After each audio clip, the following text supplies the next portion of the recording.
Guys, welcome back sa aking YouTube channel. So ayun guys, binisita ni Senador Kiko Pangilinan ang bagong Team Naga headquarters sa Naga City. So syempre kasama niya si ah, dating Vice President Attorney Leni Robredo, no? At susunod na Naga City Mayor. No? Ayan, so ganda ng mga ngiti nila, no?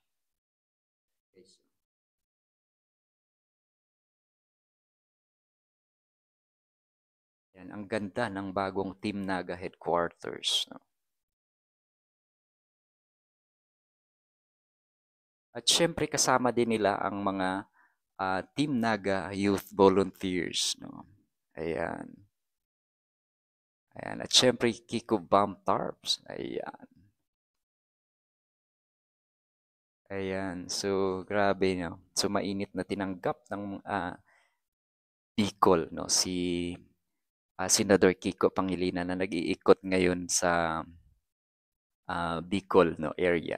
No? So, at makikita din natin, no, sa mga pangangampanya nitong si dating Vice President Attorney Leni Robredo na talagang sabik na sabik yung mga tao na makita at mahawakan siya, no, sa kanyang pag-iikot, no, sa kanyang baluarte. No? So, grabe. Napakaswerte, no? Napakapositibo. Ayun, no? Napakapositibo ng mga ngiti ng mga taga Bicol, no, na magkakaroon sila ng napakaayos, napakatino at handang-handa silang paglingkuran, no, bilang mayor ng Naga, no. So, grabe. Ayun.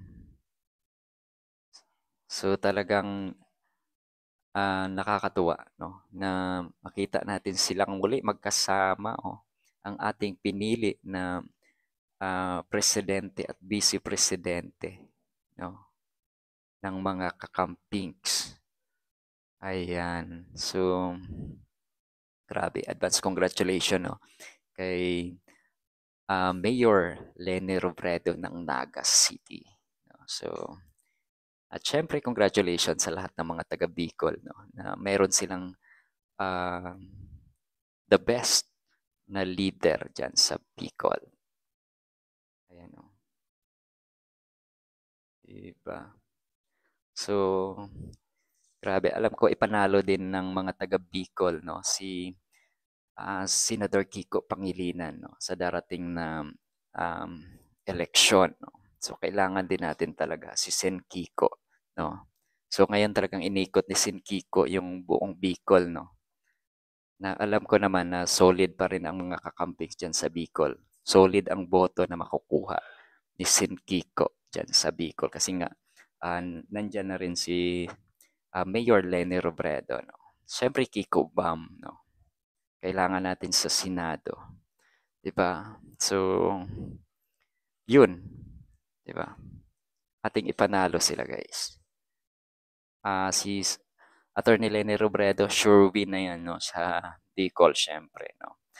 At ang atin na lang ano is si Sen Kiko at si Sen Bam, no.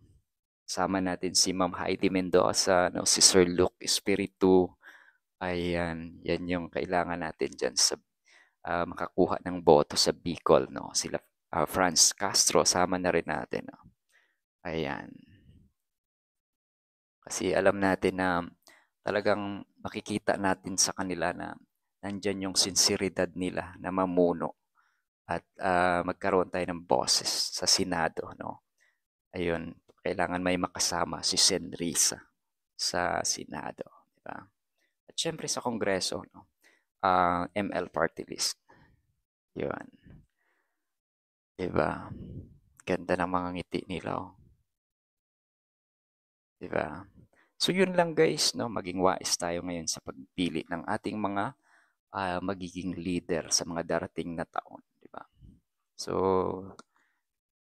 congratulations Team Naga. Napakaganda po ng uh, headquarters ng Team Naga. Bye-bye guys. Shoutout po sa inyong lahat.